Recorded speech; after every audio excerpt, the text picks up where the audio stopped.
మూసీ పరివాహక ప్రజలకు బీఆర్ఎస్ అండగా ఉంటుందని చెప్పడంతో తెలంగాణ భవన్కు బాధితులు భారీగా వచ్చారు. మాజీ మంత్రులు హరీష్ రావు, సబితా ఇంద్రారెడ్డికి తమ బాధలు చెప్పుకున్నారు.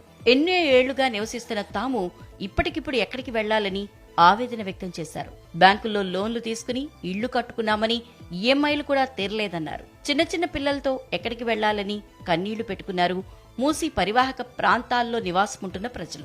మూసీ పరివాహక ప్రజలకు బీఆర్ఎస్ పార్టీ అండగా ఉండి న్యాయ సహాయం చేస్తుందని హామీ ఇచ్చారు హరీష్ రావు. సుందరీకరణ పేరుతో మూసీ నదిలో పేదల రక్తం, కన్నీళ్లను పారిస్తున్నారని విమర్శించారు. Hydrogen బాంబులా తయారైందన్న Harish Rao CM Revanth Reddy పనితీరుతో Hyderabad image దెబ్బతింటోందని మండిపడ్డారు. మూసీ అభివృద్ధిపై అఖిలపక్ష భేటీ నిర్వహించాలని డిమాండ్ చేశారు. 10 years అయిందండి ఇల్లు కొని, ఇప్పుడు సడన్ గా వచ్చి బఫర్ జోన్ అంటున్నారు.